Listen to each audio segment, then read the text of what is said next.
پاکستان نے چین کو واجب الادا قرضوں سے متعلق امریکہ کے اعلیٰ سفارتکار کے خدشات پر تبصرہ کرتے ہوئے کہا ہے کہ ایک خود مختار ملک ہونے کی حیثیت سے پاکستان پوری دنیا سے باہمی مفاد کے تحت اپنے اقتصادی شراکت داروں کا انتخاب کرنے کا حق رکھتا ہے۔ جمعرات کو معمول کی ہفتہ وار بریفنگ کے دوران پاکستان کے دفتر خارجہ کی ترجمان ممتاز زہرا بلوچ نے کہا کہ پاکستانی قوم کو چین کے ساتھ اپنی دوستی پر فخر ہے، جو گزشتہ کئی دہائیوں سے مستقل مزاجی اور تواتر کے ساتھ پاکستان کے ساتھ کھڑا رہا ہے۔ ممتاز زہرا بلوچ نے کہا کہ پاکستان کو جب کبھی بھی ضرورت پڑی، چین پاکستان کی مدد کو آیا ہے۔ واضح رہے کہ حال ہی میں پاکستان کا دورہ کرنے والے امریکہ کے محکمہ خارجہ کے قونصلر ڈیرک شولے نے اسلام آباد میں صحافیوں کے ایک گروپ سے گفتگو کرتے ہوئے کہا تھا کہ امریکہ کو پاکستان اور دیگر ممالک کی طرف سے چین کو واجب الادا قرضوں پر تشویش ہے۔ شولے نے یہ بھی کہا تھا کہ واشنگٹن کی اسلام آباد سے چین سے پاکستان کے قریبی تعلقات کے خطرات پر بات ہوتی رہتی ہے، لیکن شولے نے واضح کیا کہ وہ پاکستان کو امریکہ اور چین میں سے کسی کا انتخاب کرنے کا نہیں کہیں گے۔ سپریم کورٹ آف پاکستان نے پنجاب اور خیبر پختونخوا میں انتخابات کے معاملے پر از خود نوٹس کی پہلی سماعت میں صدر، وفاقی حکومت، الیکشن کمیشن اور دیگر کو نوٹس جاری کر دیے ہیں۔ جمعرات کو چیف جسٹس عمر عطا بندیال نے سماعت کے دوران ریمارکس دیے کہ بہت سی وجوہات کی بنا پر یہ از خود نوٹس لیا گیا ہے۔ اگر ایمرجنسی ہو تو ہائی کورٹ کا فورم بائی پاس کیا جا سکتا ہے۔ سماعت کے دوران 9 رکنی بینچ میں شامل جسٹس جمال خان مندوخیل نے از خود نوٹس لینے پر تحفظات کا اظہار بھی کیا۔ دوسری جانب پاکستان بار کونسل نے مطالبہ کیا ہے کہ عدالت کے 9 رکنی لارجر بینچ میں جسٹس قاضی فائز عیسیٰ اور جسٹس طارق مسعود کو بھی شامل کیا جائے۔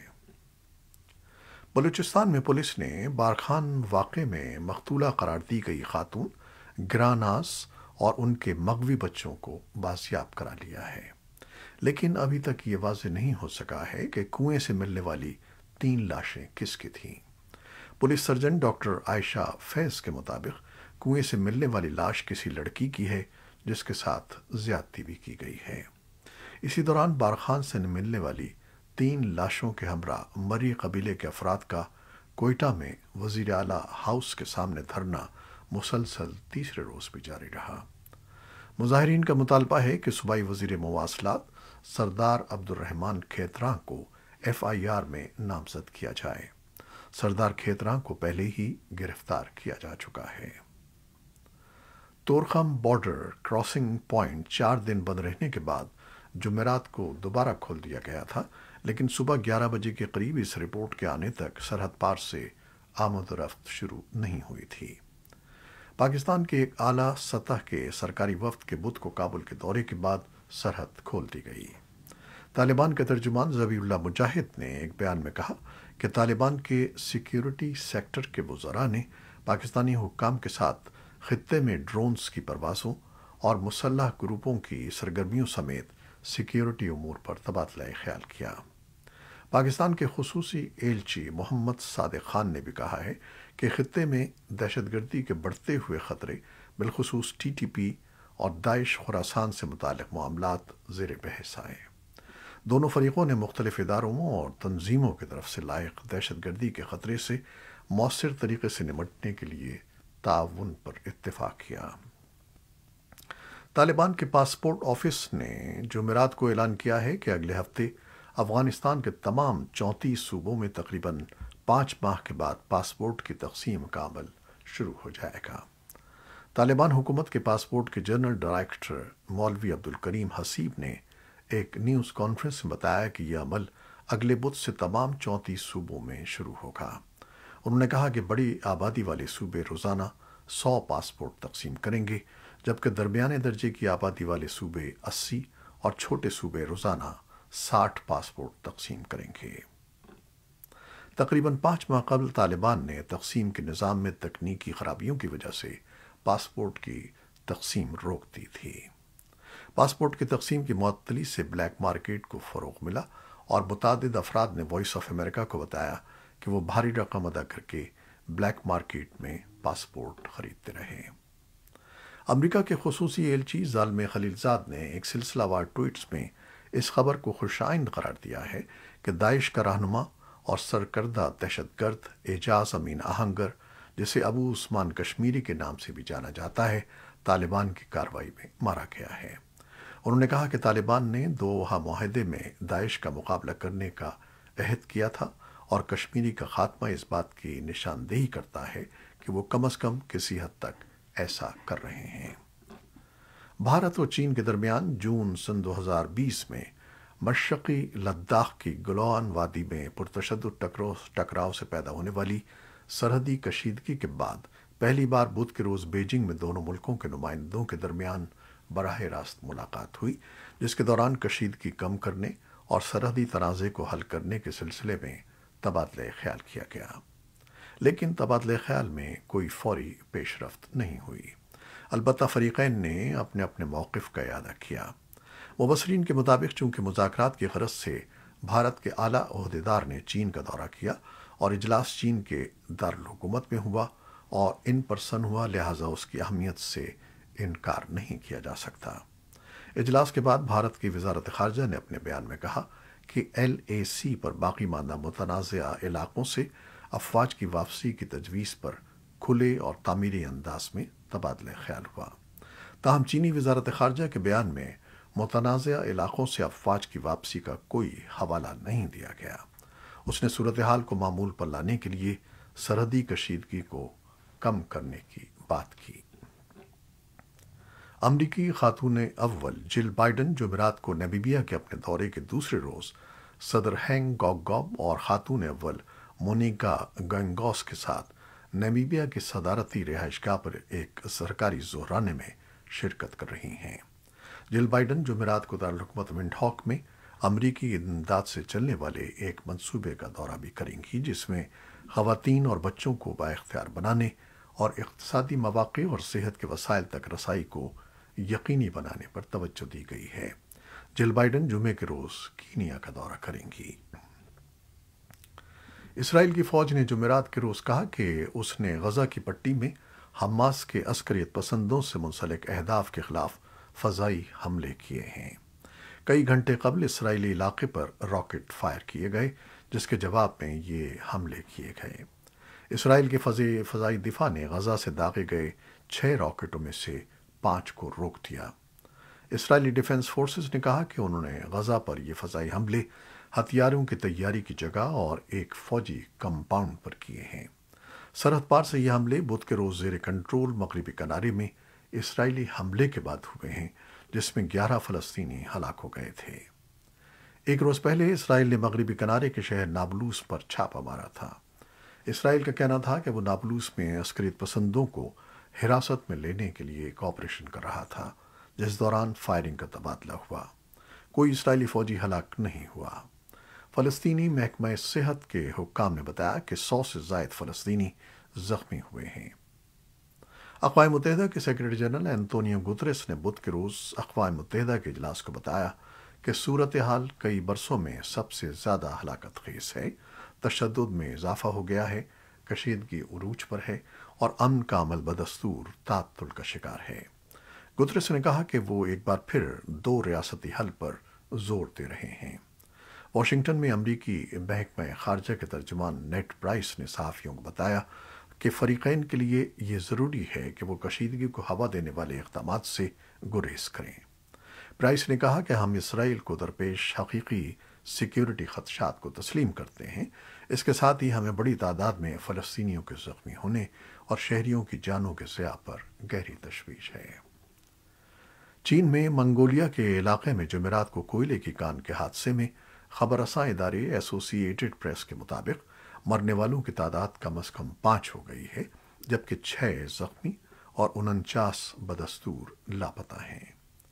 سرکاری میڈیا نے رپورٹ کیا ہے کہ بدھ کو سینجنگ کول مائننگ کمپنی کے زیر انتظام چلنے والے کان منہدم ہو کر ملبے کا ڈھیر میں تبدیل ہو گئی، جس کا پھیلاؤ تقریباً 500 میٹر اور بلندی 80 میٹر ہے۔